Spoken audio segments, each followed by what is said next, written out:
Okay. Good afternoon, everybody. I'm Dan ARBELL from American University here. We are very fortunate to have this very diverse and interesting panel on Israelis around the world. And just like Jules Verne and his book Around the World in 80 Days, we're not going to be as fortunate, but we'll be going around the world in 80 minutes or so. And so starting in Israel, going to the United States, then India, and then Germany. And so a very wide spectrum of developments and issues. So I'd like to introduce the panel next to me, and we'll start all the way to my right. Mr.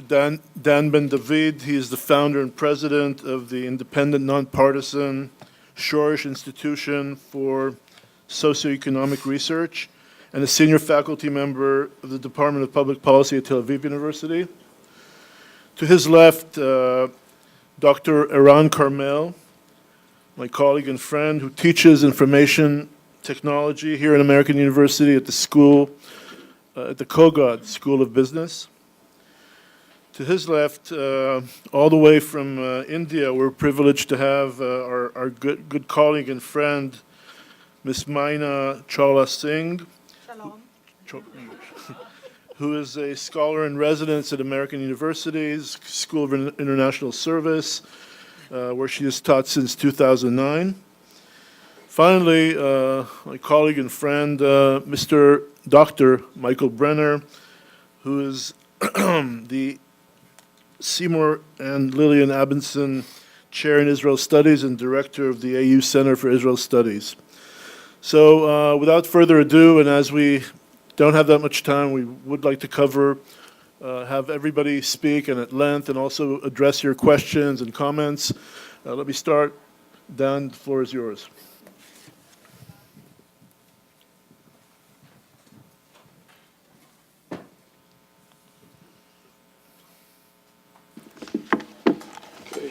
Thank you very much for having me here today. In a way, there's a straight line connection between why we created the Shorish Institution. Shorish means root, as you can see here, and the topic of this conference. Because although Israel is doing very well today, from an economic perspective, at least in relative terms, the direction that Israel is headed is unsustainable. With all of the implications that this has, and a part and parcel of the direction that we are headed has to do directly with the subject of this conference. So to give you a sense of what I'm talking about, something happened to us in the 70s. I'm a growth economist. I'm a macroeconomist. I specialize in economic growth. And one of the stylized facts of the growth process is that growth is very, very steady over time. It is very difficult to move a country from its long-run path. The U.S., for example, if I showed you the graph, from the late 19th century until today, it's almost linear, the path of output per capita in log terms. So when you look at Israel, we had a very steady path from the birth, not of Israel, but the birth of the statistics of Israel, 1950, 2 years after independence. You can see a very steady path, 2 major recessions. This is a very steep path. In other words, we're growing very, very quickly in this period, exceptionally quickly. If you take countries that were very similar to Israel in the 1950s, 8 countries, say 4 that were a little bit wealthier and 4 that were a little bit poor, so that's the benchmark here. And you can see that we were growing very fast compared to these countries. Had we continued along this path, and we didn't, that's why it's dotted, we would have reached American living standards, but we didn't. We changed our national priorities, the thing that determined the growth path, and we moved to a much shallower growth path afterwards. And to give you a sense of how significant a change that was, when you compare Israel, again, to countries that were similar to us, this time in the 70s, 4 that were a little bit wealthier and 4 that were a little bit poorer, how fast they grew over time, you can see that we moved to the bottom, nearly the bottom of the group. Something happened to us. And to give you a better sense of this, this is output per capita, but not everyone works. So more accurate to look at output per worker, but some people work full-time, some part-time.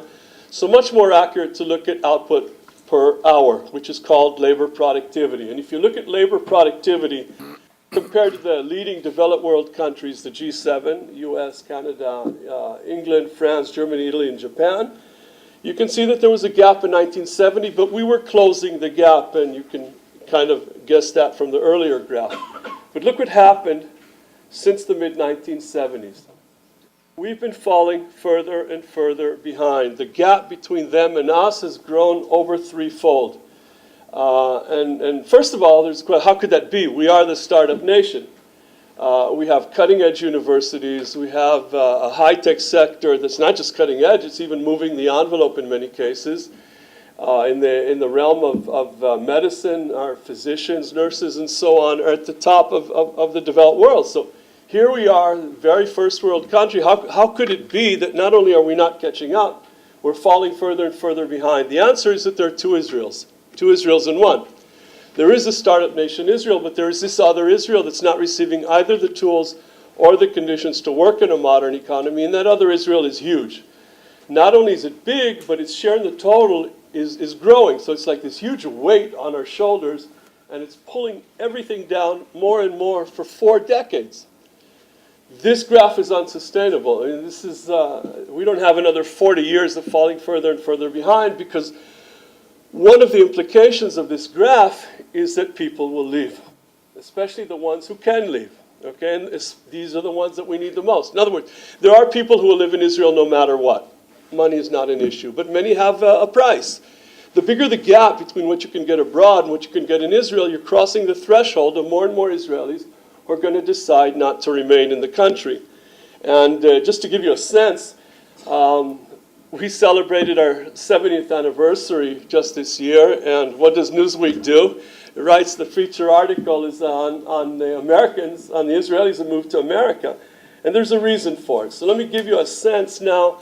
This will kind of latch on to what Uzi showed you earlier in terms of some of the immigration that is a result of this underlying process of falling further and further behind.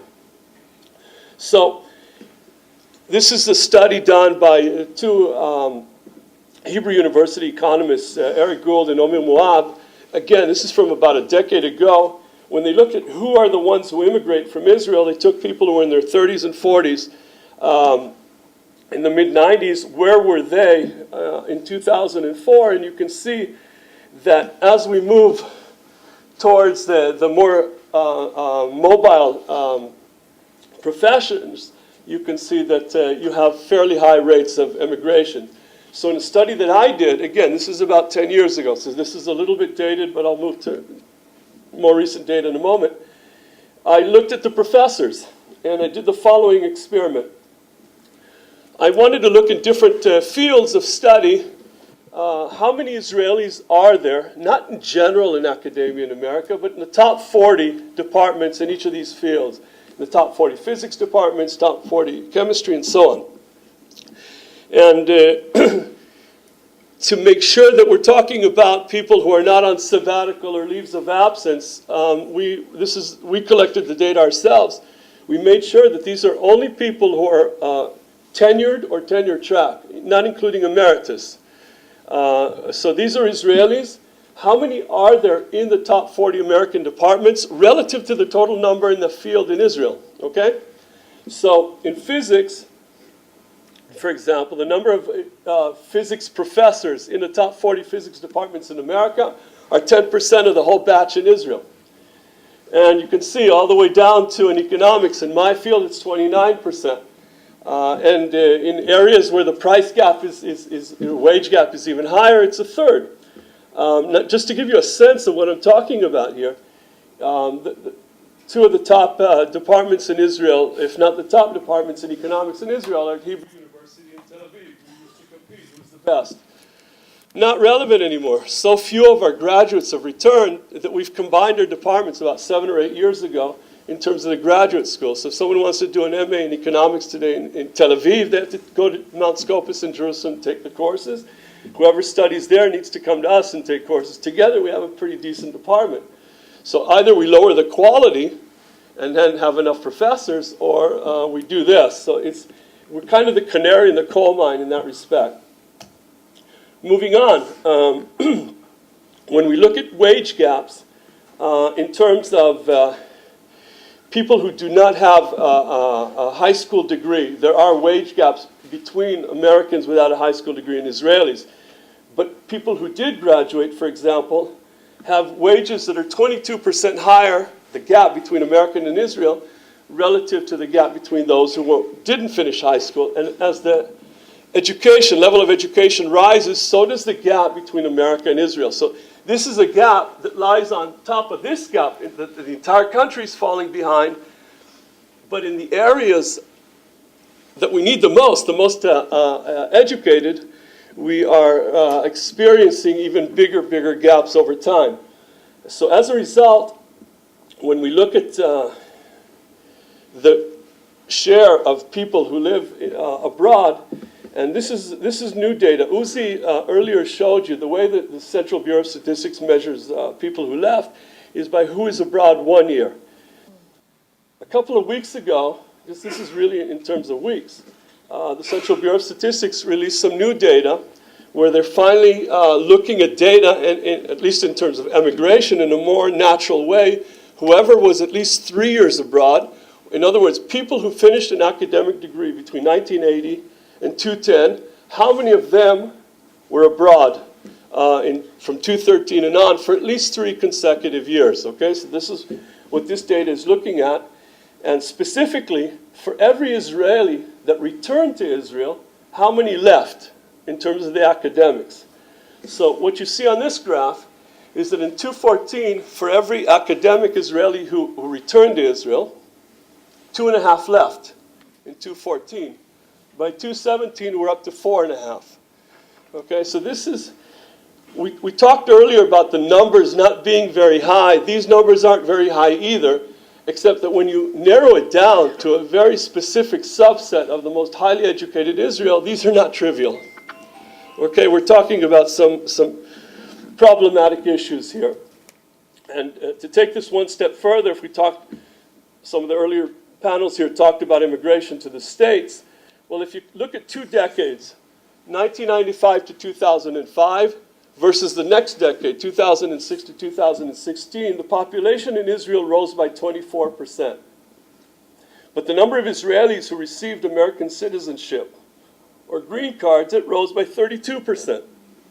Okay, so again, these are not large numbers. In absolute terms, these are small numbers. And in fact, we have a brain drain, but we still have some of the best universities in the world. So, I mean, we're looking at a trend here that's a problem. We still have a window of opportunity to deal with it. So where is this coming from? How could this be? I spoke about 2 Israels in 1. Let's see what's coming down the pike here in terms of the future. When we look at the average level of education in Israel, in the primary and secondary schools, you have the international exams in math, science, and reading. These are the top, the developed world countries, 25 top, and thank goodness there's Slovakia. Now, keep in mind that the Haredi kids, the ultra-Orthodox, they don't even study the material, so they don't take the exam. We can't blame them on this grade. This we did ourselves. But what you're getting a look at here is the future.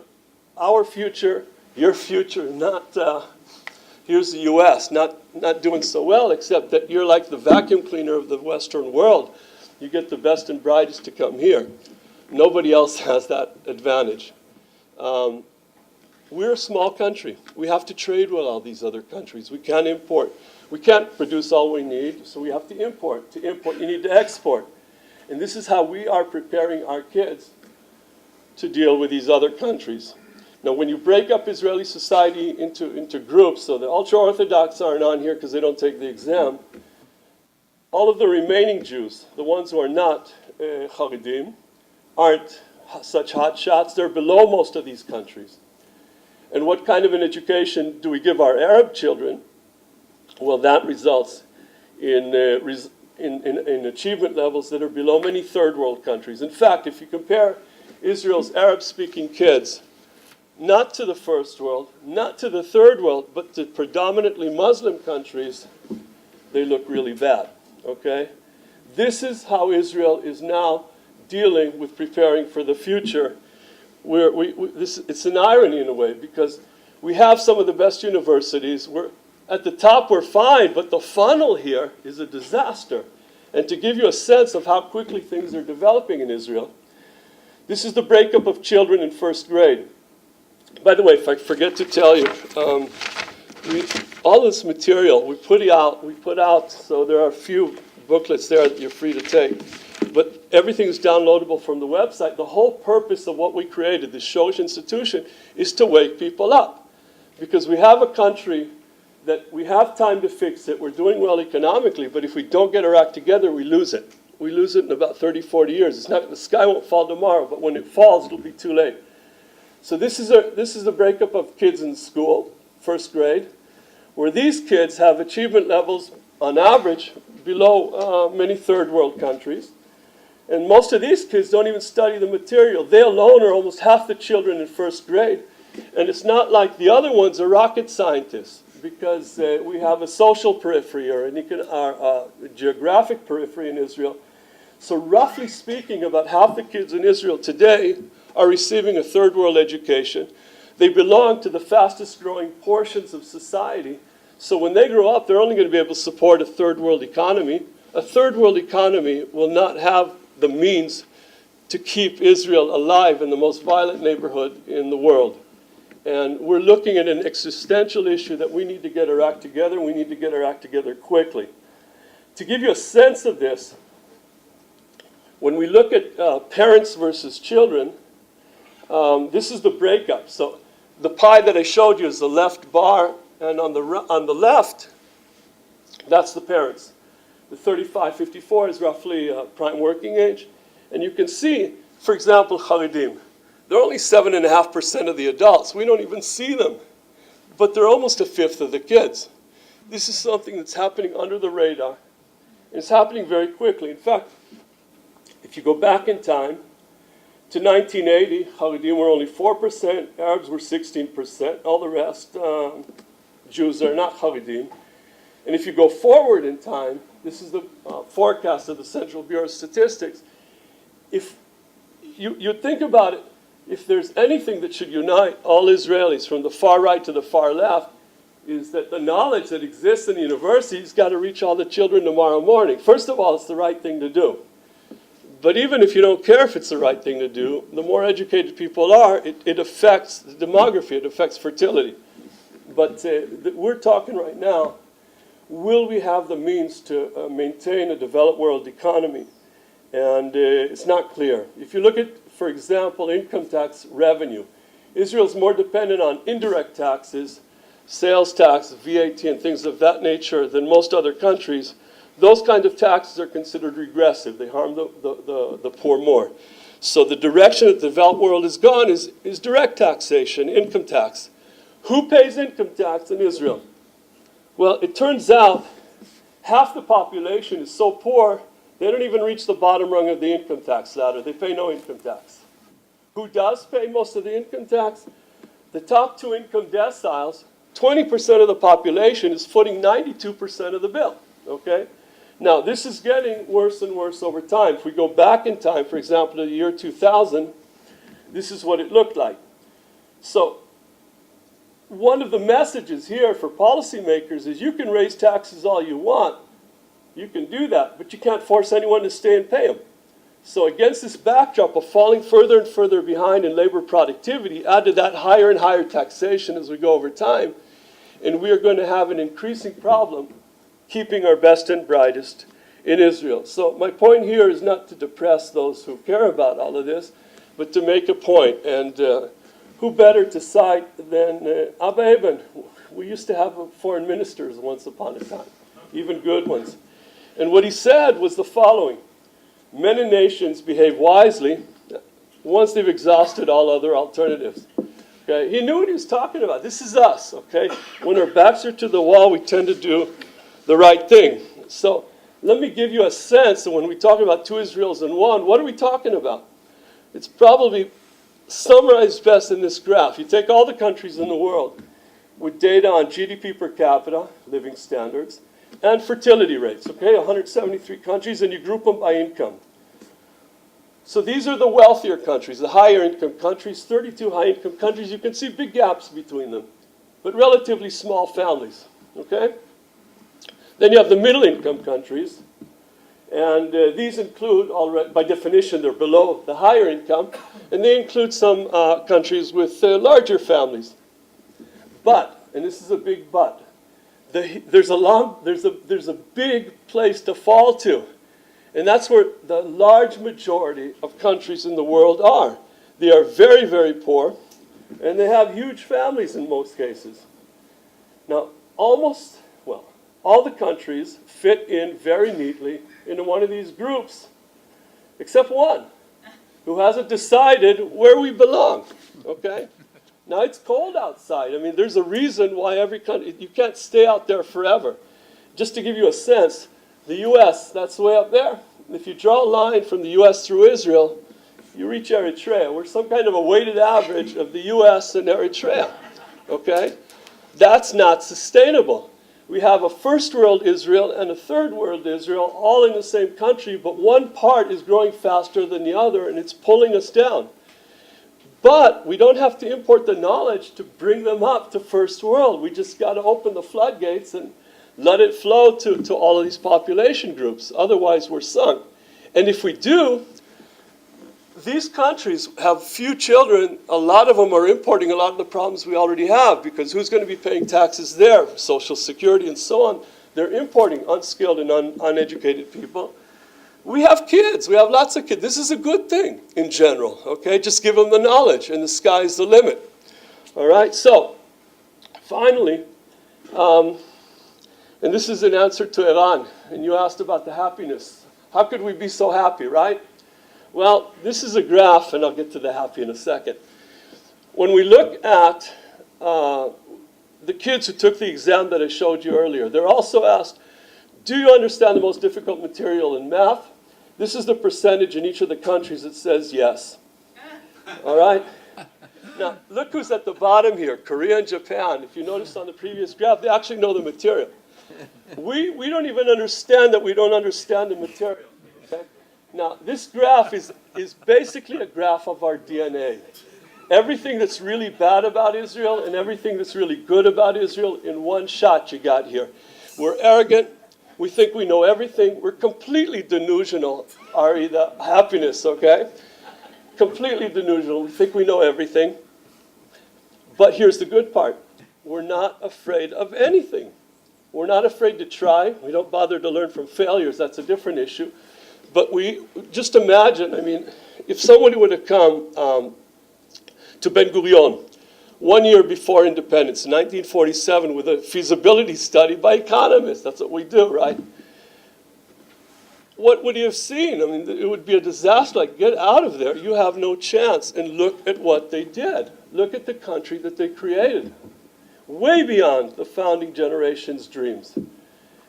We're able to do this. By the way, the State Department did such a feasibility study. George Marshall gave it to Truman. He was the Secretary of State, said, these guys don't stand a chance. And look what they did.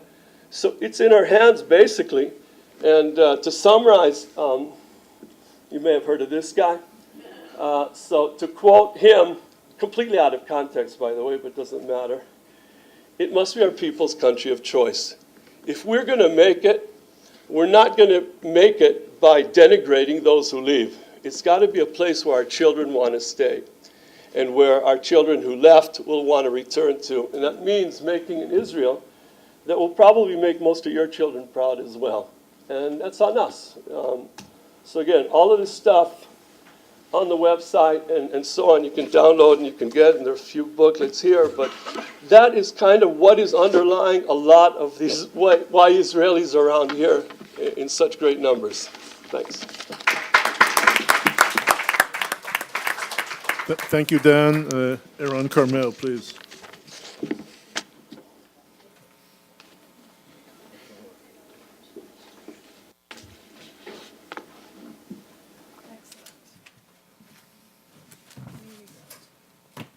All right, so where's the microphone here?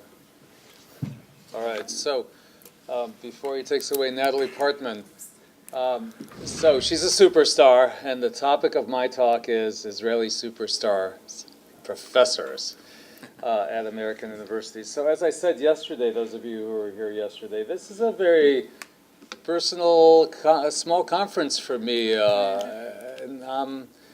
As I've said, I've never been to a conference where the topic is so personal to my life, and so it's been so interesting to me. I come right after Dan, which is perfect in terms of our succession of topics. Mine is a little bit lighter than Dan. My dad came here. By the way, too bad Calvin isn't here. We traveled on ship to America to. I was a little pisher, and we got here by ship, and my dad got his PhD here, and he also went back and forth, and I've been here most of my life. So this is very, very, very personal.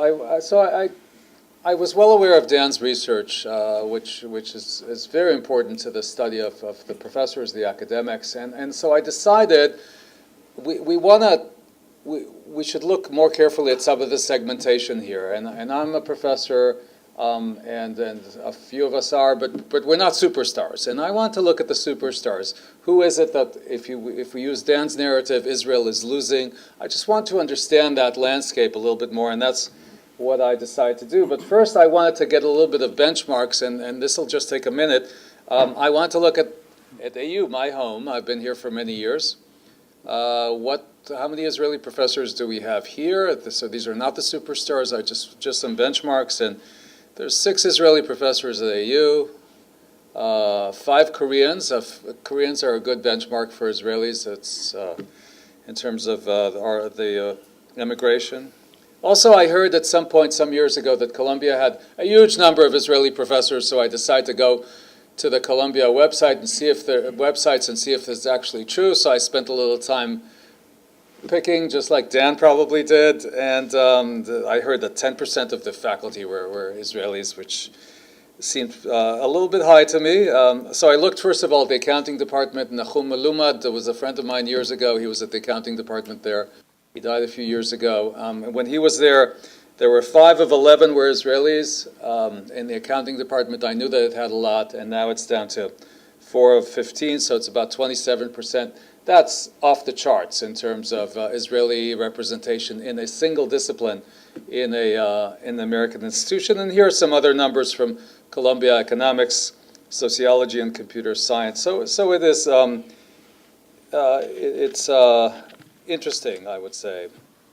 All right, so let's look now at the superstars. So let me do a little bit of academic. I'll define something, although this is not a scholarly presentation here that I'm doing. So it's somebody who has wide recognition and is esteemed.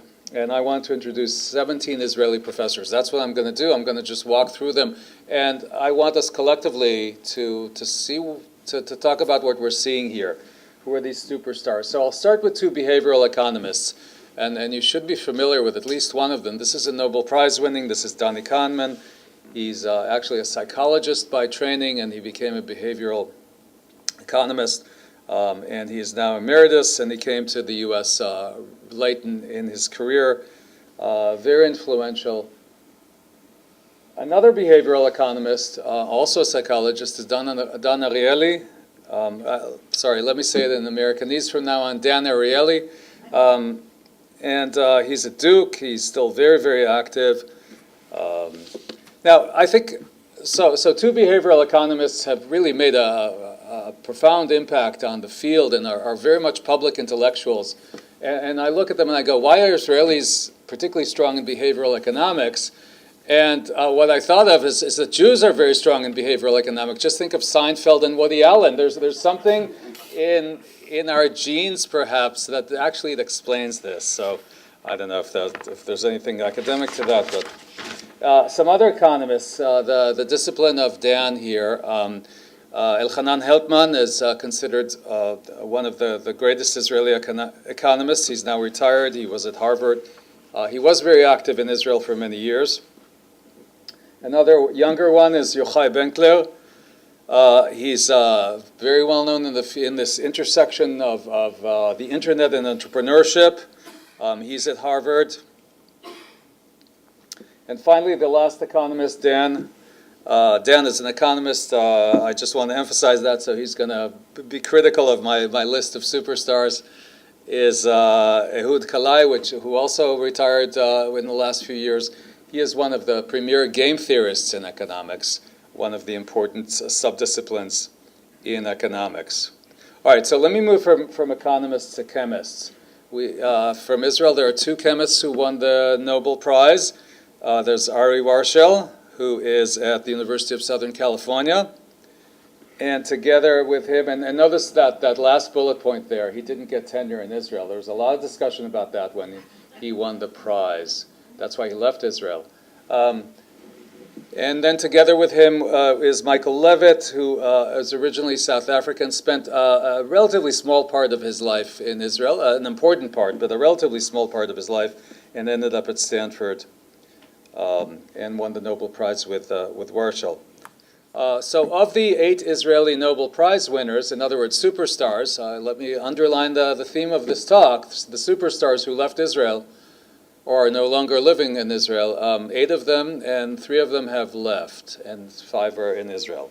All right, let me move on to some other scientists. One that I know, his daughter was a good friend of mine, Amnon Yariv, and at Caltech. He's on the edge of retirement now. He's quite old at this point. He came to the United States in the 50s, right after the War of Independence, and stayed and really made a career in optoelectronics and lasers. And just a few years ago, he was at the White House receiving a prize from President Obama. All right, so what are Israelis strong in? We all know that in the startup nation, Israel is strong in computing and computing disciplines. So there's no Nobel Prize in computing, and so the Turing test, the Turing Award is the Nobel Prize in computing and computer science, and that's Turing right there. And so I looked at the list, and there are 4 Israelis on that list, which is certainly quite impressive. None of them are really permanently here. Michael Rabin, the oldest of the group, and I'll name drop twice more. Michael Rabin is a classmate of my father's, and so he's retired now, long retired. So he left Israel at a fairly young age, but the others are going back and forth, as many Israeli stars do, both in high tech and in academia. And as you notice, we have the first woman on the list so far, which is interesting. And so, speaking of women, another superstar now who's fairly young as a superstar is Neri Oxman. And I put her on my list some months ago in preparation for this panel, and I was delighted to see just last week a laudatory article about her in Haaretz. Those of you who want to look her up, very flattering about her and her work. She's at the intersection of art and architecture and new media, and she hangs out with Brad Pitt and Bjork. So she's a superstar. Another one, and this guy was a classmate of mine, is Yoav Shoam, who's at Stanford for many years. He's one of the stars in AI, and he did this succession. He's a serial entrepreneur, started one firm after another, and today he's a very, very wealthy man from many, many startups, and has really made a mark in the field of AI. Another woman in computers in Stanford is Daphne Koller, who is an absolute genius. She already finished her master's at age 18 in Israel at the Hebrew University. She won the MacArthur Prize, and she's the co-founder of Coursera. Those of you who follow educational technology, it's one of the leading firms in EdTech.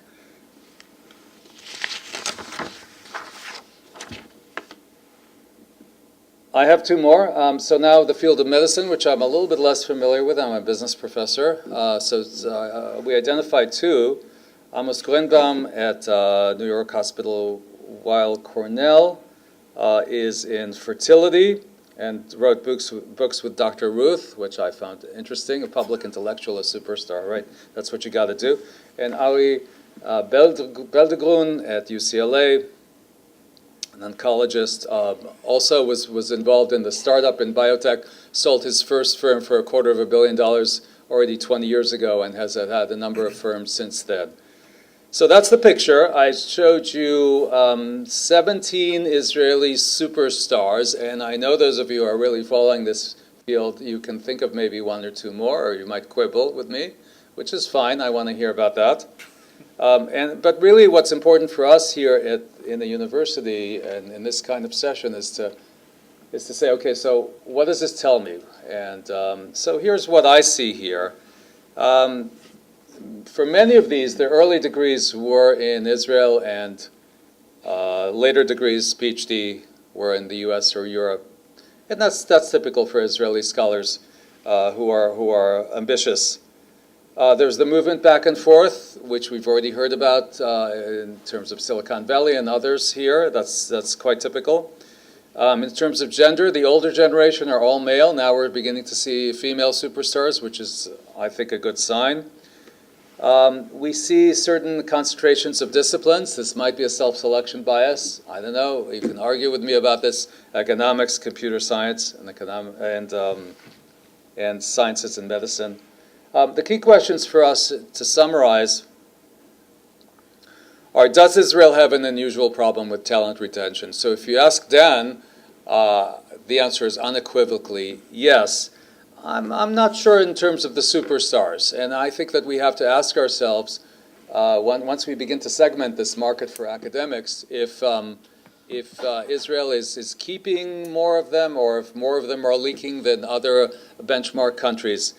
I'm asking the question. I don't have an answer. I think the performance of Israel might be like other countries. I'm not sure.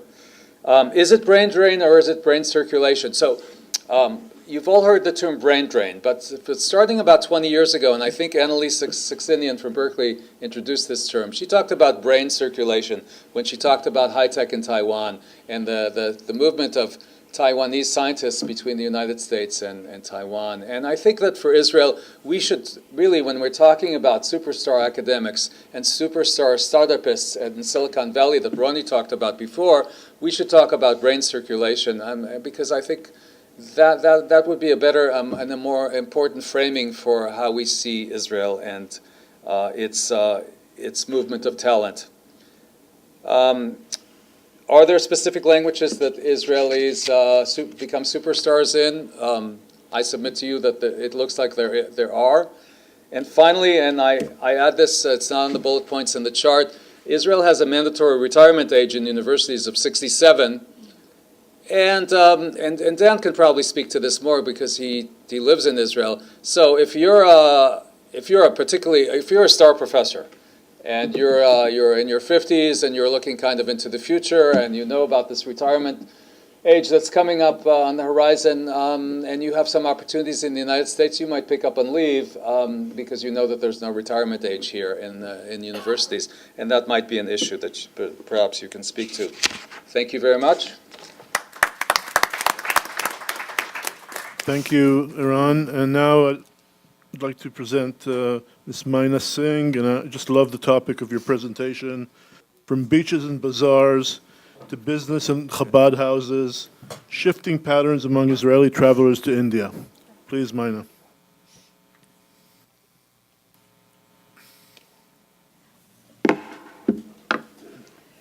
Shalom. After a very thought-provoking presentation about the different Israels and the trajectories of growth, we had something that was a little bit lighter, and now I'm going to take you on a spree showing you lots and lots of slides of young Israelis who go to my part of the world and spend lots of time there. So between 2005, the mic is working for me? Okay. Between 2005 and 2008, I lived in Israel.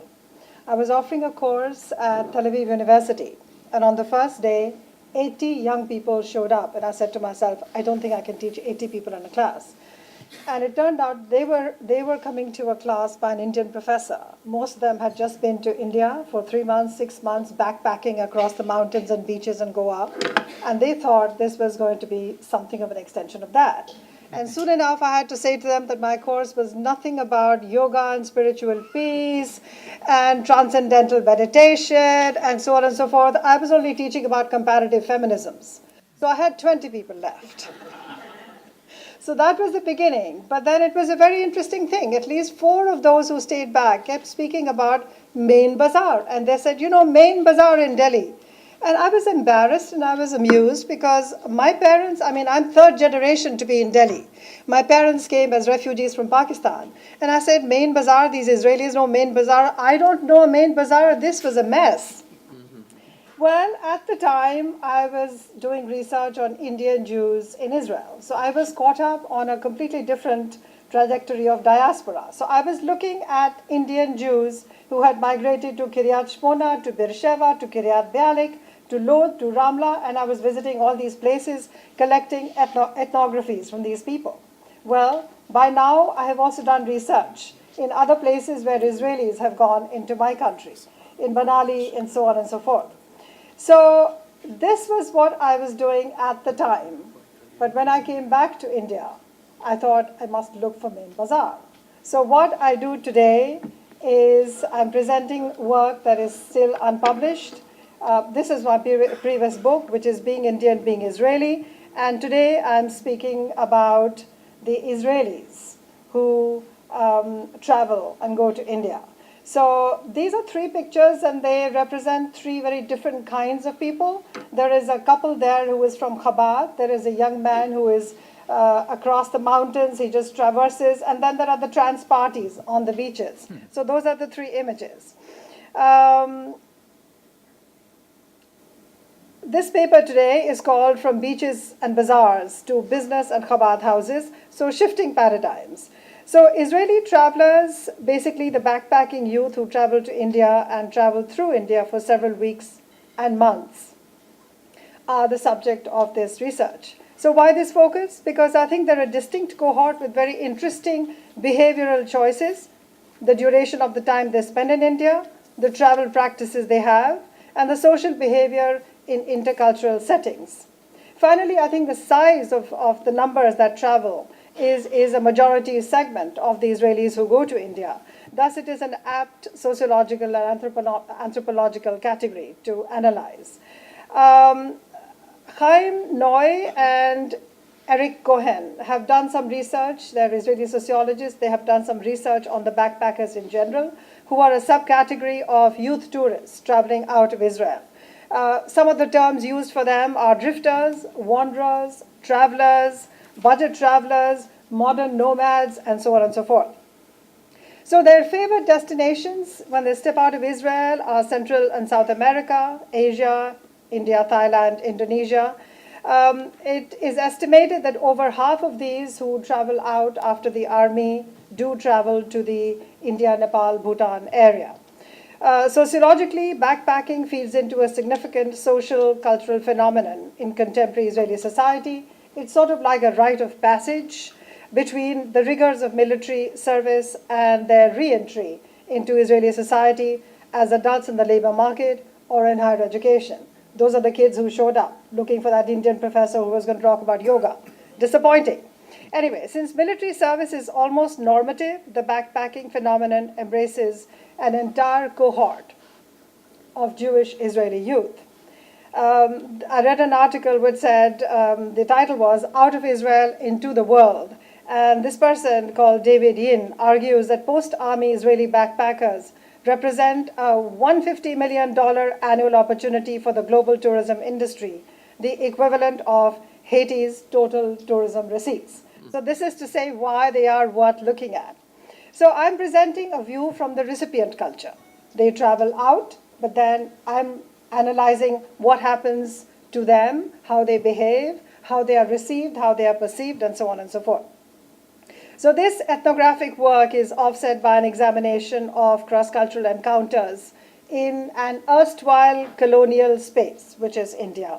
And I'm also looking at how the white tourist gaze would look in that space. Thus, this work is at the intersection of race, class, and other divides. I'm looking now at Destination India. So let me say a little bit more about that. So today the estimates are that about 50,000 visas are issued by the Indian Embassy in Tel Aviv for Israelis to visit India. Typically, so I do want to add a disclaimer here, which is that everybody who travels to India is not a youth traveler. There are people who travel on business. There's a lot of defense collaboration. There are delegations. But there is a very major segment that is the youth travelers who are typically young people. So what is the duration? Typically 2 months to 1 year. So I don't know whether categorically they should be in the diaspora. I don't think so. And my analysis will show you why I don't think they're a diaspora population. So typically 2 months to a year, often they go with no fixed itinerary. Some will start alone and others in couples. Very often they'll meet other Israelis and there'll be changes in the routes and the schedules. And one of the quotations from my respondents was, if you find one Israeli somewhere, you will surely find many. So where do they go? They go to the mountains, they go to Manali, they go to Himalayas, they go to Pushkar in Rajasthan at the cattle fairs, they go to beaches of Goa, and those are all the different kinds of topography and terrain that we have in my subcontinent. So the beaches are the ones that the beaches are the spaces that attract the people who want to do nothing and escape to chill out. So there is drug use, there are trans parties, and so on and so forth. Manali, on the other hand, invites the people who want to do more scenic treks in the mountains. And the modes of travel, basically budget travel. So there are guest houses, with very, very basic amenities. And young Israelis will often sign up for the kind of little guest houses that many middle-class Indians would not, including places with very bad bathrooms, and they will eat and drink and smoke almost anywhere. They just love that. They're not from poor families. That's the interesting part. But they will just eat at tea stalls and mountain little kiosks and so on. So demography, who goes? Well, they have a specific place in society of origin and emerge from a similar experience, but not the same social class. They include children of generals, professors, lower levels of income, etc. Although Israeli scholars have demonstrated that primarily they tend to be Ashkenazi, although small numbers of people from Mizrahim communities and Arab Israelis and religious youth are also beginning to be there. But they have that one shared experience. Most of them are doing it soon after being released from the IDF. And therefore, that makes them have a certain unique experience. So my anchoring questions are at multiple analytical levels. First, I want to capture the visual spaces that these cross-cultural encounters take place in. And those are the many slides that are just coming.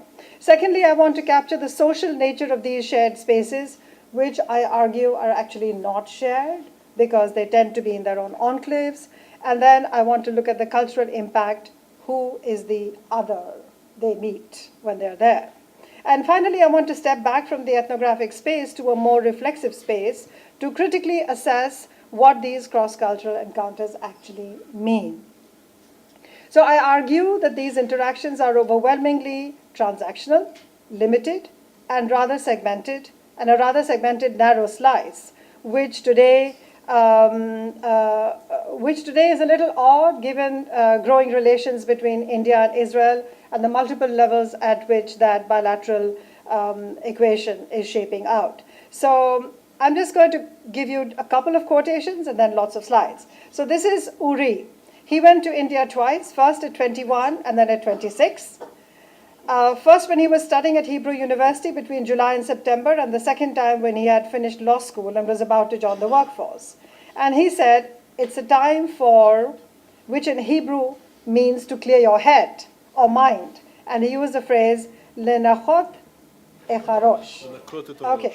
And Miri is, sorry for the pronunciation. I know Israel better than I know Hebrew. Miris, who's 21 years old, from Rishon LeZion, said, quote, "We need to blow off some steam to get over those bad things that we've had to see," unquote. So I asked how this mess in the mind gets cleaned up. And Uri stopped for a second and said, quote, "You know, my first experience with drugs was in India. It's what you do." He smiled and said, quote, "Many years ago, Sinai was a spot where we could go, and there were drugs there. Now that is not accessible to us Israelis," unquote. Avi in Modern Bazaar in Delhi explained to me, quote, "Many go to Thailand and just lie on the beach for 2 weeks, but if you want to travel for 2 or 3 months, then the expenses are important. The India trip has an a la carte menu to offer. So you can go to Manali, you can go to Ladakh, you can go to Cochin's Jewish heritage, you can go and enjoy trans parties in Goa." And he says the budget is important too. "When my wife left the military, my wife went to South America. We think that is more of a serious adventure trip. India is more relaxing." So, what happens in local society is what I'm going to show you in visual terms. I'll go through the slides quickly so we save some time. This is Main Bazaar, which I went to look after having lived in Delhi and grown up in Delhi, and I found it.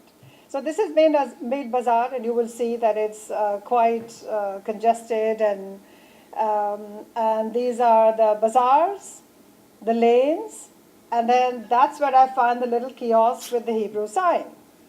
And then I find a little hole-in-the-wall place, and this guy runs a courier business, because this is where the mailing services happen when the Israeli backpackers do all their shopping and can't carry it home. So he does the courier stuff for them. And just for you to enjoy, this is in Chabad alley. As I discovered, this was an alley that led to a Chabad outfit. This is Nita's enterprise. She sells books, trinkets, and more. As you can see, this is not a bazaar with utilitarian stuff, not where if I were a resident, I would find the conveniences I want. So it's got souvenirs, it's got services, and this is a book that she had at the store. And this is Sam's Cafe, which sells shakshuka, pita, lasagna, calzone, you name it. And this is my friend Leah, who gave me all the information, who I met at Sam's Cafe. So I'm moving now to my slides gathered during fieldwork from another favorite destination of Israelis, which is in the south of India. This is Hampi, Karnataka, South India, a lovely place of these monuments, a UNESCO heritage site. Many Indians have not been to it, but I found the Israeli enclave. Just to give you a flavor of what the place is like, these are the ruins on one side, and this is the site, the historic site. And then there is this other side of these necklaces and bazaars, and here are the bicycles on hire for the travelers. She's ordering her clothes. You can get those clothes made, and I actually used to see people out of Haifa University wearing these long skirts and these tops. Many of them clearly bought in India. This is the river they cross. So I discovered that it's across the river on the north side that there were the backpacker haunts. When I asked the taxi man, the taxi driver, to say, I want to go the other side, he said, what do you want to do there? You know, you have nothing to do there. And I said, no, I do. I do want to go there and see what's happening. He says, there are all these backpackers there, you know, these hippies, he said. So I said, I really want to go. And so on the way back, I took the boat back. And these were some of the visuals that I caught. So here's everybody waiting for that ferry with their backpacks. And this is how crowded that little boat is. No safety belts, no nothing. So everybody's there. So these are the wandering days. If you see, people are completely comfortable. Dusty paths and lazy days, they will borrow that scooter, rent the scooter, and then go around. There's Murli Guest House, the typical sort of guest house. I don't think you can see the Hebrew sign here, but you can see here. So this is All Tribes Coffee Shop. It has signs in all kinds of languages. And here is the services of the washing machine. It's really ironic because there is the Indian god, Hindu god on one side, and the washing machine in the middle, and there's all this information there. And these are my two friends. I thought the two of them looked really amazing because there's one who is clearly ultra-Orthodox, and the other one is, you can see. And they agreed to be photographed, but didn't want to give me their names. And then I come to the Mowgli Guest House, which is it's on Lonely Planet for all the Israelis. And here, of course, is the internet kiosk because Wi-Fi is not so common. So it's time to email. So you can see a line of people sitting there and emailing back home. This, of course, for anyone who reads Hebrew will be really fascinating because it says there's special prices for Israeli soldiers, and that's such a tongue-in-cheek thing because that's not true at all. But they have pictures. So it's like if Israeli youth were to go there, even if they went on their own or just one or two people, there would be a lot of signs there that would make them feel like this is not anything alien. And there have been other buddies here before. And very often they'll exchange the Lonely Planet book from others and just go along with somebody else they meet. And here's another sign. More pictures. So there are some challenges. One is the heady journey, self and others, and cultural issues at the local level. Now I'll just comment on these. So this is a book that was written about flipping out. This is a real problem, and the problem does come up to the level of the consulates. Very often the young people need to be brought back or rescued or something else. Here's spiritual help. There's yoga and there's Ayurvedic oil massages, all the de-stressing things. And then there is the Chabad house. So I found that the Chabad outfits are, no one talks about them being there. They're not official. And yet I didn't find it difficult to find them. So they are existing in a gray area because India has very strong anti-evangelical, anti-conversion laws. And yet the Chabad space has become something that a lot of young Israelis would go to almost regularly, especially on Shabbat, and during the high holidays definitely.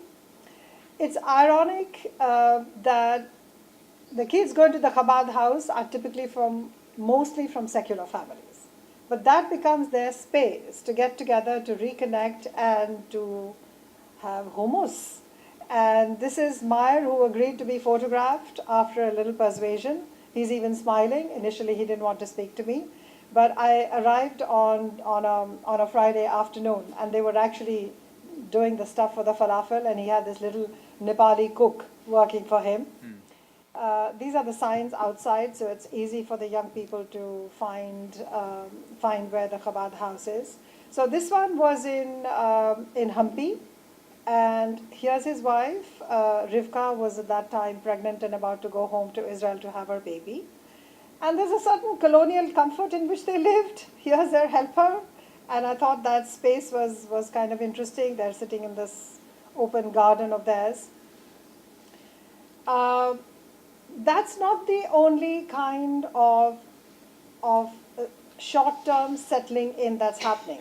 There are other Israelis now who run businesses. I think their visas run out and they keep coming back. They have Indian partners, but they run businesses. Sometimes they have an investment in a small guest house, so they attract more Israeli tourists who come there. This is an example of somebody who is unusual. So this is a couple. The woman is called Bhavani Lev. She's Holly Brofman, only daughter of Edgar Brofman, who moved to India and converted to Hinduism. She, with her husband Yoav Lev, who's Israeli, has co-founded Organic India, which is an extremely successful company. They live and work with, they live in Uttar Pradesh, they work with farmers, and they have a very, very successful company today, which has been bought over by another multinational company called Fab India. So there are examples of this, but he's unusual. So I thought I would take him at one end of that spectrum. I want to make a couple of comments now, some sociological observations. The interaction of the backpackers with the host society. So I want to say this is extremely limited despite the extended period of their stay.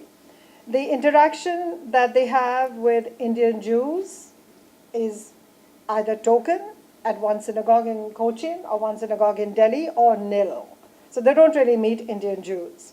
Their interactions with Indians in general are not varied by class. So they would typically meet vendors of services or the people in the hospitality trade who work with budget travel, guest houses, cafes, internet kiosks, and other peripheral individuals who may organize their trans parties or ensure the privacy of their little spaces. There are, in some beaches around Goa, there are some strongholds of Israelis and there are some strongholds of Russians. And there are sometimes conflicts between those, and sometimes that leads to some law and order situations. But they are handled discreetly by the state. I think nobody wants to lose that business or create a ripple anywhere. So the trend for quasi-religious spiritual services being provided to protect their Jewish identities, Chabad and so on, they exist, as I said, in an ambivalent space. They are widely used by the youth, but there's no official talk about their status. In the marketplaces, everyone knows where the Chabad places are, but they are very crowded on Shabbat dinner, on Seder, and so on. And on social media, you can actually find directions to that and reviews about where to go. It's quite clear from the social media posts that Israeli youth travelers comment very often on how comfortable they feel in Indian society. So my question really was, does this make young Israelis reflect on their own minority status while they travel for months through India? I don't know. But what I do know is that potentially the gathering places could become spaces for cross-cultural interaction with the host society, which surrounds them and sustains them for several months. There is almost no interaction with Indian urban youth of their own age group. And Indian youth are as political as Israeli youth, and I think that would be a very fascinating point of intersection. So in conclusion, I'd like to say that today India-Israel relations are on a high. PM Modi visited Israel in July 2017. Netanyahu came to India in January 2018. All the optics of that relationship are glowing. Business, innovation forums, IT, agriculture, tech, water resource management, massive defense trade, all that is thriving. Israeli backpackers are a unique cohort. They keep passing on their love for India by word of mouth to future travelers. Many are returnees. They do come back. We should underscore the fact that they, in fact, preceded the good relations between India and Israel. Even when relations were not great, their fascination was definitely there despite the ambivalent bilateral relations. Yet today, Israelis in business, politics, or the military have a much deeper level of mutual appreciation than the typical Israeli youth who trek and traverse the terrain in India, hanging out mostly in their own in-groups. Their experience would be much richer, I believe, with broader interactions in Indian society, especially with cohorts of Indian youth who are as political as Israelis, as I said. Young Israelis know the Manali treks, they know the Goa beaches. I wish they also knew more. I wish they were also more curious about the multi-layered, complex society that India is. Our Balagan, our colonial past, our extremes of wealth and poverty, rural and urban divides, and most of all, our persistent struggles to maintain equilibrium between political, social, and religious conflict in order to defend our heritage of diversity. I would argue that while Israeli consulates continue to protectively rescue the youth travelers who get into mishaps related to drugs or run illegal businesses and so on, they would do well to devise ways for Israeli backpackers to meet Indian youth and harness a potential for social interaction. My final question is this a transformative experience? Absolutely. Both ways. But it falls short of the true potential inherent in such intercultural crisscrossings. After all, India has no history of anti-Semitism. Thank you. Thank you very much, Maina. And to our last presenter, all the way from the beaches of India, moving to the city of Berlin, Dr. Michael Brenner, please. Thank you, Dan. So thank you. Thank you, Maina, and thank you all. our original speaker, who was supposed to come from Berlin, unfortunately could not come due to family reasons. And I said I could say something. It's not really my research. I will keep it very short. I'll just stay here, and maybe also if you have questions, you may want to address them to me. But I thought to have a conference on Israelis abroad without Berlin today is almost impossible, because it is such a hot place for many Israelis to move, or at least it was in the last 10, 15 years. Maybe it's already changing. How many Israelis live in Berlin? We don't know. We really don't know, because it's very hard to know. There is, of course, an official number of people with who entered with an Israeli passport and live with an Israeli passport. I think the number for all of Germany is something like 5,835 in the last year. Of course, the number is much higher. Most of the estimates speak about 20 to 25,000 Israelis in Berlin. How come there is this discrepancy? Well, it's obvious. Most of them are able to live in Europe, Germany, Berlin, because they have a European passport, which they usually receive through their grandparents, who were either German, but in more cases Polish, Hungarian, Romanian, Bulgarian. It allows you to live and work anywhere in Europe. So there is a number which we really can't get a precise hold of. I've seen numbers like 30,000 in Berlin. I think that's probably way too much, but I think 20,000 could be something which is which may be realistic. And I just want you to give you proportion.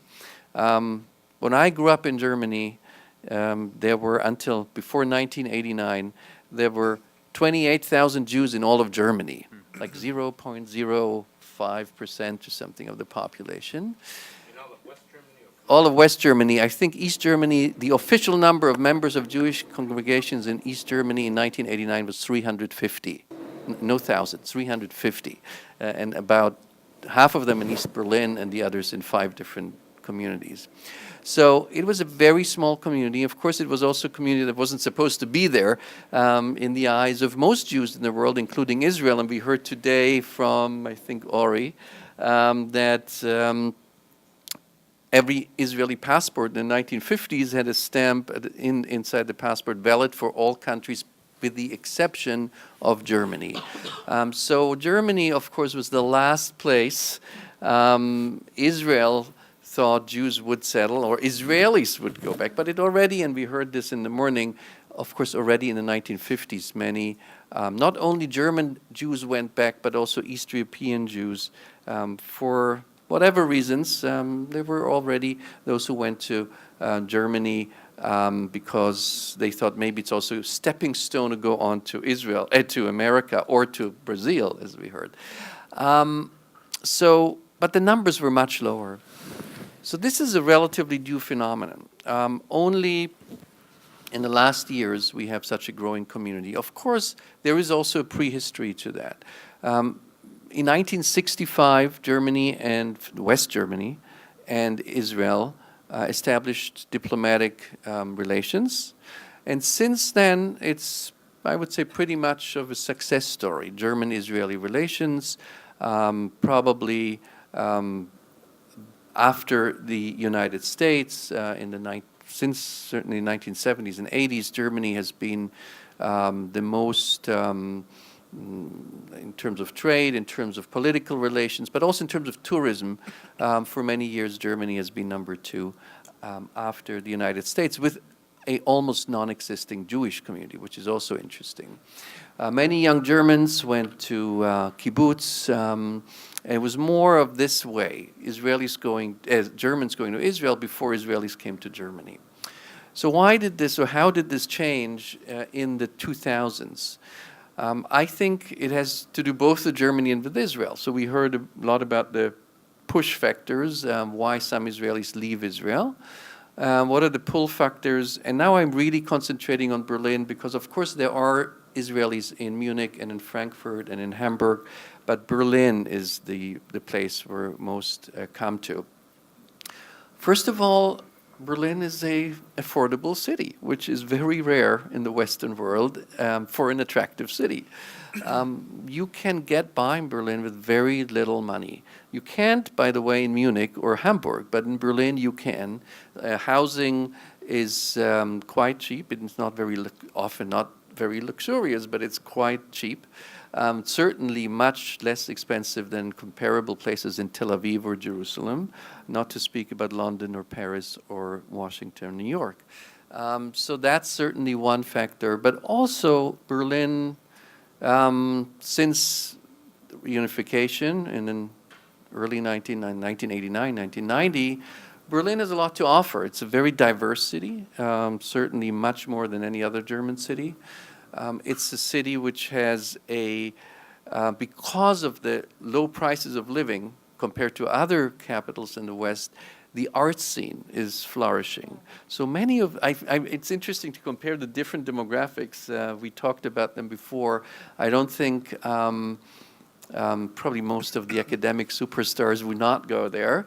Not either the business community, neither the IT community. Berlin is not the capital in terms of IT in Germany, it's rather in Munich.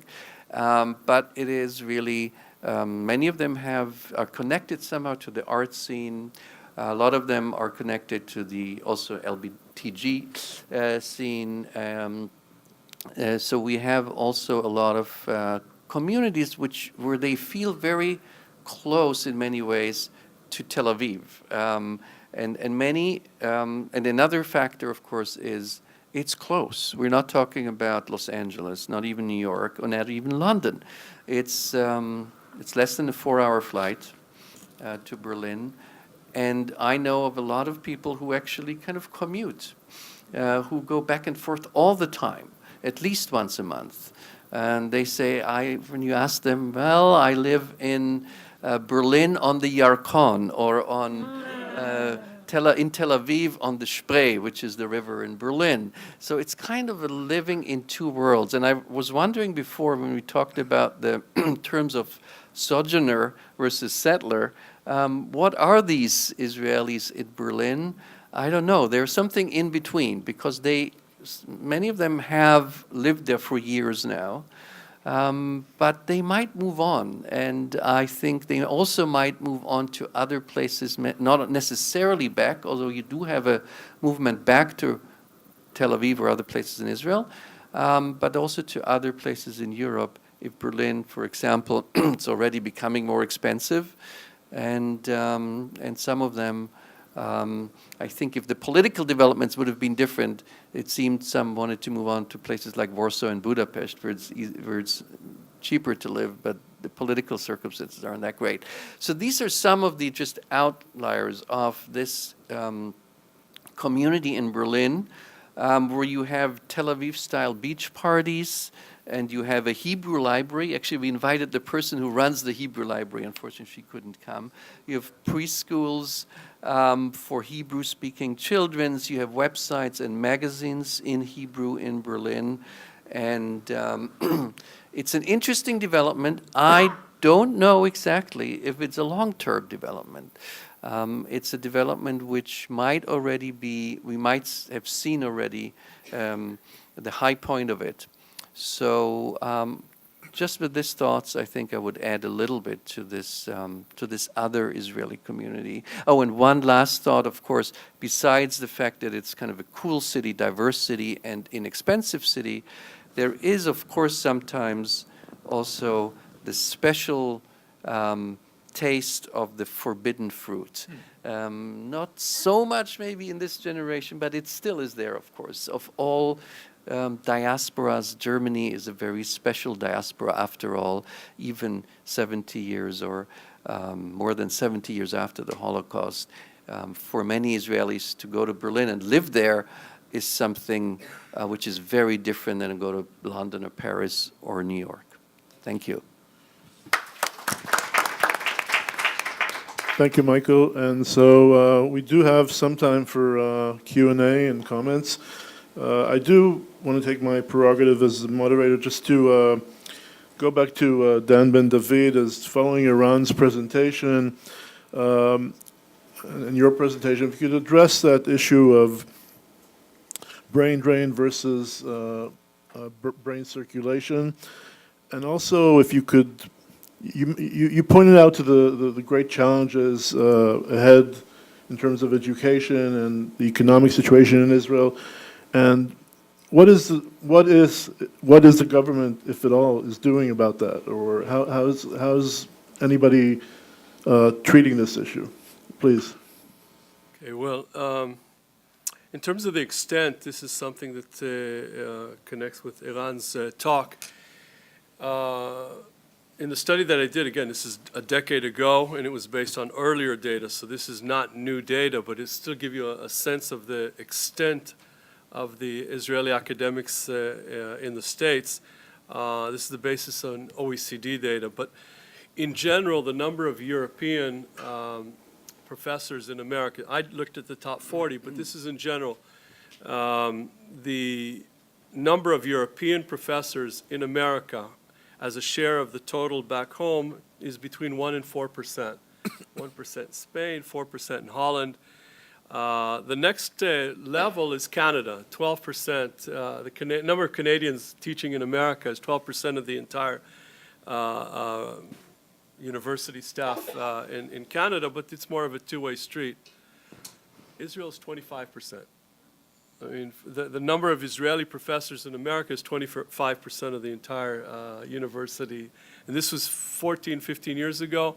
In data that was a little bit newer, it went up from 25 to 29%.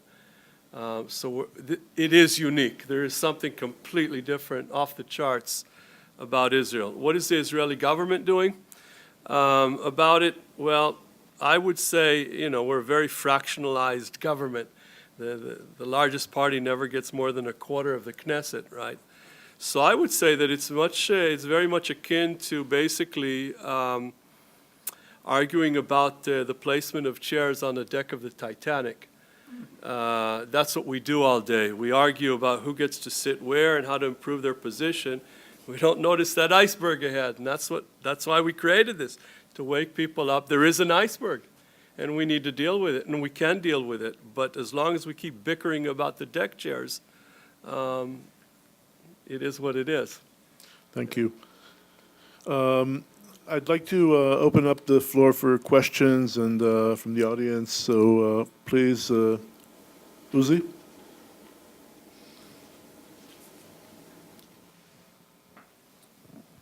So I would like also to address my question to Danny and see whether still there is some light in the gloomy picture that you described, which I pretty much share, of this brain drain and the high numbers of Israeli professors in elite American universities. And still, I wonder whether those Israeli professors maintain some kind of connections and collaborations with their Israeli colleagues in terms of submitting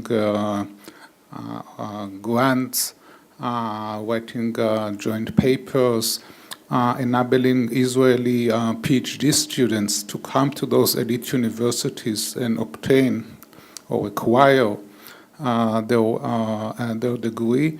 So perhaps there is also some kind of a benefit, or to some kind it compensates to the fact that they left Israel. Do you have any data or information on this? Well, I can speak primarily to my field, to economics. We tell our best and brightest students who want to return to Israel to teach at the universities that they have to come to the States. They have to go to do a PhD in one of the top 5 or 10 American universities. It's always been that way. When it was my turn, I resented it greatly. I wanted to stay in Israel. But there is a point why they need to go. We're good, but we're not that good. We don't have the ability to provide the students with the next grade up that the top American universities can. The difficulty is that while most of my cohort and the one preceding it returned to Israel, these guys don't have to. We didn't have to either. I mean, I took a 75% pay cut when I returned 30 years ago.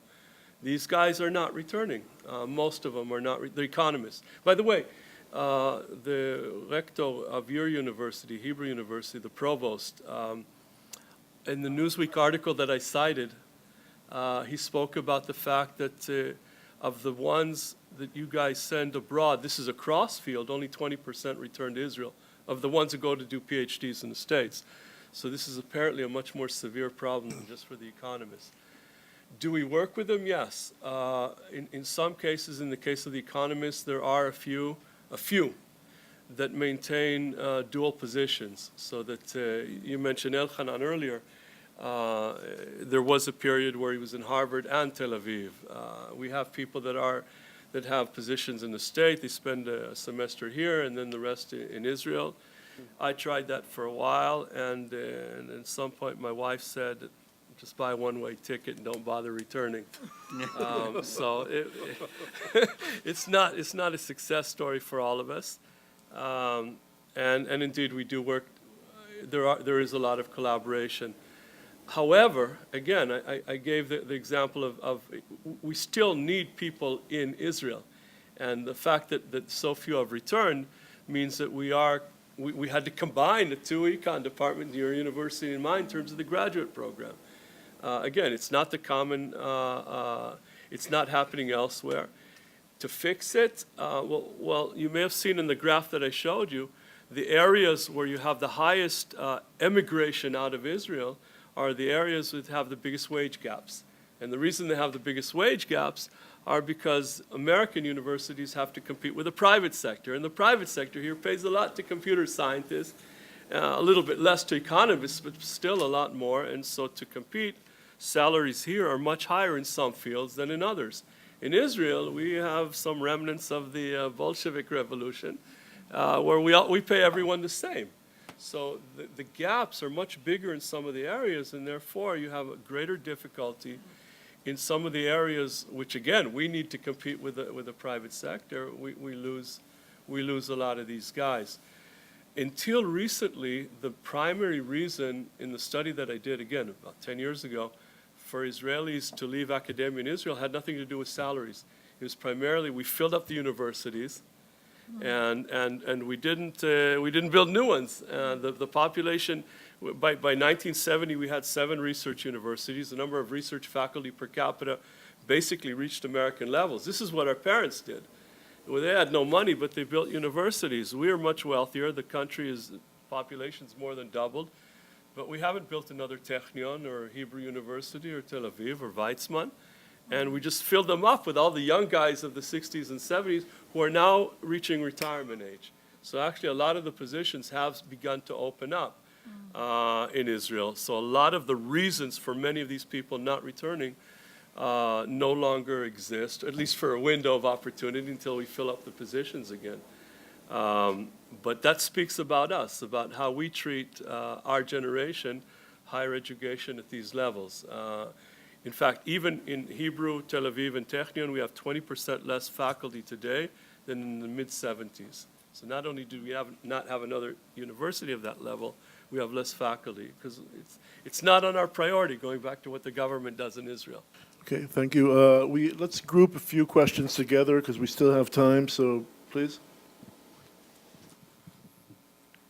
My question is for Professor Ben-David. I was surprised and not surprised by the stats on education in Israel, and as a former teacher of both Hebrew and Arabic-speaking students, and basically left the country because I just couldn't make a living. I was being offered 25 shekels an hour, and I could also make that as a hostess at a bar on Allenby. So I left. Do you think that society will start to value teachers more so that those stats can change?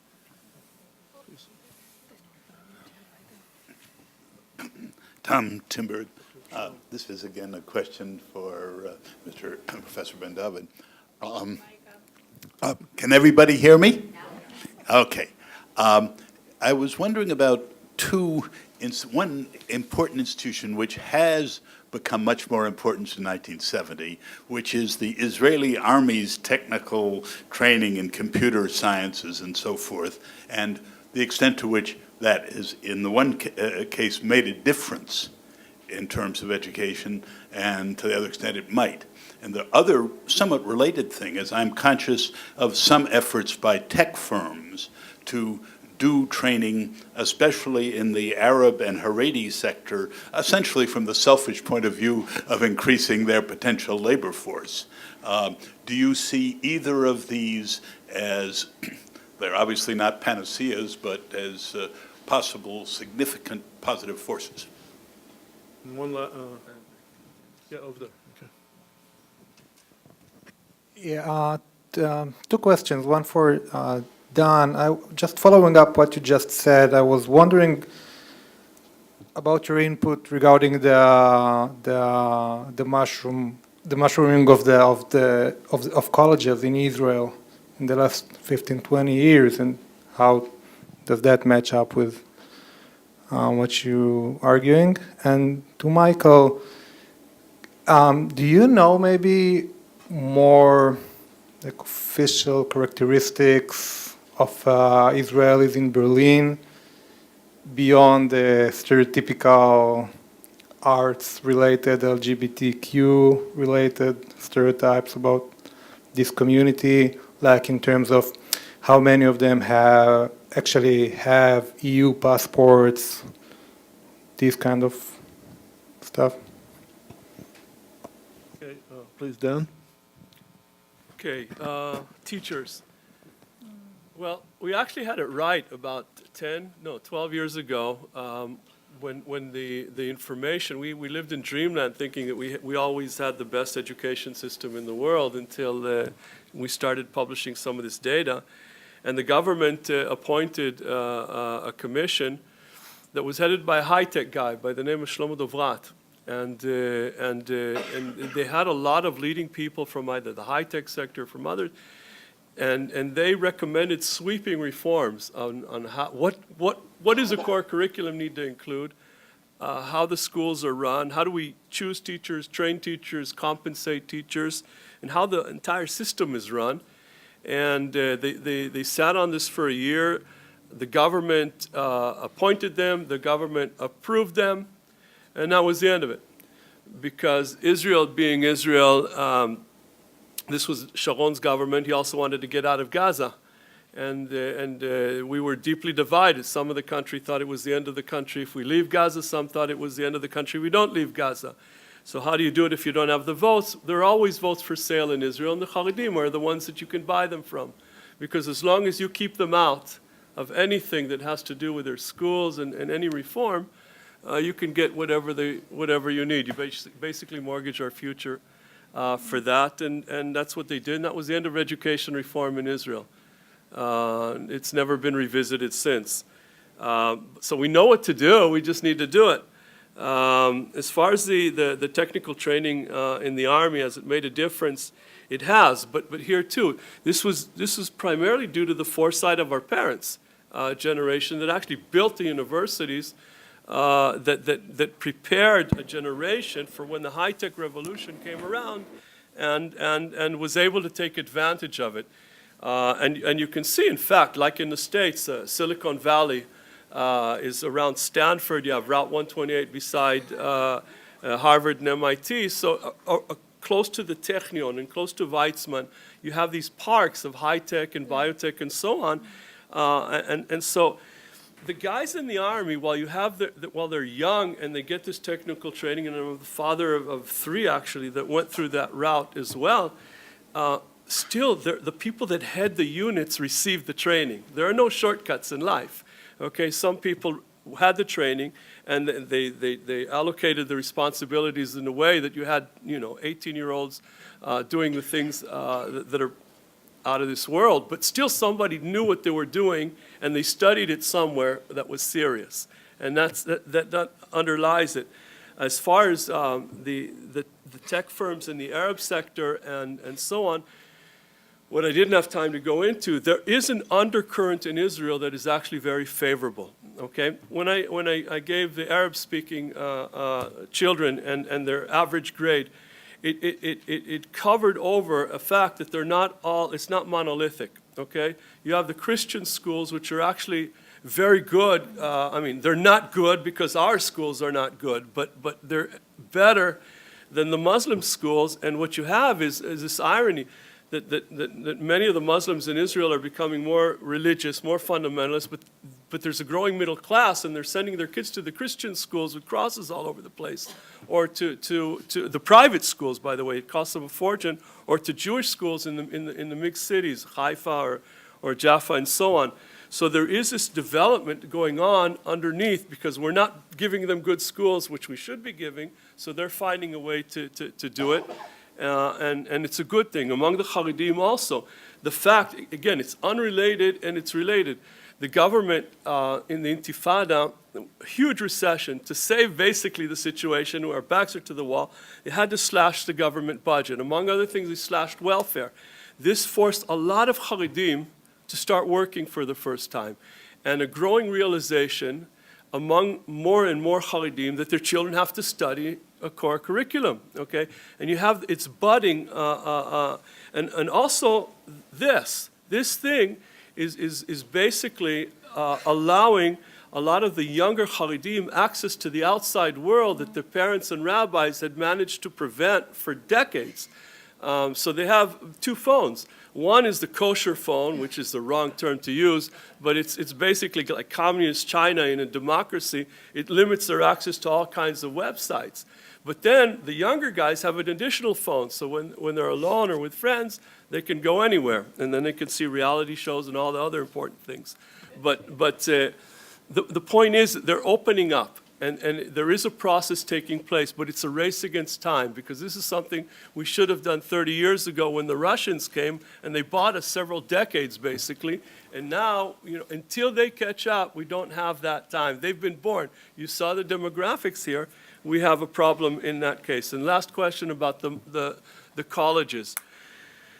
We, in the 1990s, had a mushrooming in higher education of something very important. It is important, these non-research colleges between high school and the universities. It is important to have these. The problem is that there's a lot of, I don't want to use language that comes to mind, but a lot of these institutions create degrees that are not worth the paper they're written on. And they create an illusion, basically, that, they don't create it, they even market themselves in this way. Today, you don't need to choose between university or college. University is the acronym for research university, the higher end, college or the non-research. You don't have to choose because, you can get a BA in anything and everything's open to you, except that it's not. And I wrote an article about it this Friday in Haaretz about the problem of the colleges. That some of in the case of law, where they actually measure, there's a bar exam. Only a third passed the most recent bar exam, except that and then there's cries, it's discrimination, it's not fair, it's too difficult. But in fact, in some of the higher institutions who only have a fraction of the students, 80–90% pass this exam. The problem is that almost 3/4 of the students study in 10 institutions where 80% fail, okay, on average. And these poor guys paid a fortune for an undergraduate education. They finished their degree, and then what they learned the hard way that what they study isn't worth much. Okay, thank you. Michael, Well, I won't say much because I tried to answer what you said before, that we do not have this data. There is some research going on. Maybe Uzi Repun can tell a little bit more in the break, because we're running late. He's part of one of the projects. Okay, please join me in thanking the speakers.